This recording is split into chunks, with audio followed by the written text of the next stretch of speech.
कहानी एक ऐसे घर से जहां शादी का माहौल है, लेकिन टेंशन और शांति इतनी कि शादी का घर किसी जंग के मैदान जैसा दिख रहा था। अरे जैसा मर्जी डेकोरेशन कर दो, पैसों की चिंता मत करो। इतना पैसा जब लड़के वालों को दे दिया तो फूल वालों को देने में मुझे क्या दिक्कत है? अरे धीरे बोलो ना, साफ लग रहा है कि फ्रस्ट्रेटेड हो। अरे तुम तो चुप ही रहो। एक बेटी संभाल नहीं पाई। सारा दिन मैं काम पर जाता था, सोचता था घर पर बच्चों को अच्छे से संस्कार मिल रहे होंगे, लेकिन नहीं, मैडम को तो अपनी किटी और फैशन से फुर्सत मिले तब ना। माँ चुपचाप वहां से चली जाती है। समझ में नहीं आता कि आखिर शर्मा खानदान में हो क्या रहा है। कल तक चिड़िया सी फुदकने वाली शीना की शादी यूं अचानक एक मोटे काले लड़के से क्यों हो रही है? शीना कमरे में हाथ में गुड़िया लिए बोलती है, मेरे साथ जो हो रहा है ठीक हो रहा है। तुम तो सब जानती हो, साहिल मेरे लिए भगवान है। अब जब वो ही नहीं मिला तो फिर कोई भी हो, जिंदगी ही तो जीनी है, जी लेंगे। बाहर शीना की बुआ किसी से बात करती है। अरे मोटा नहीं, उसे तो खाते पीते घर का कहते हैं। अब ओबेरॉय का नाम भी किसी को बताने वाली बात है। उनका इकलौता लड़का तो करोड़ों की सामी तो है ही। अरे हमारी शीना बिटिया तो रानी बनेगी, रानी।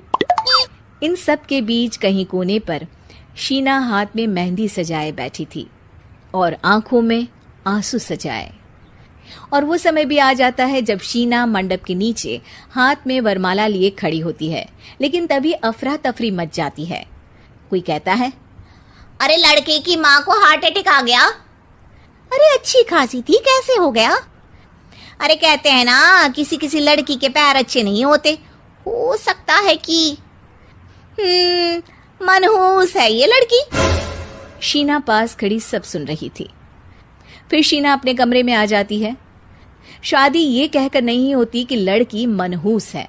अब लगातार शीना के लिए लड़के देखने आते, लेकिन आस पड़ोस या किसी के कहने पर शादी हर बार टूट जाती।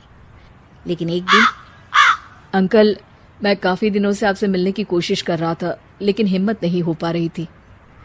अरे बेटा, हिम्मत तो हमारी टूटी पड़ी है। वैसे कौन हो तुम? अब मेरा नाम साहिल है अंकल। मैं शीना से प्यार करता हूँ और उसी से शादी करना चाहता हूँ।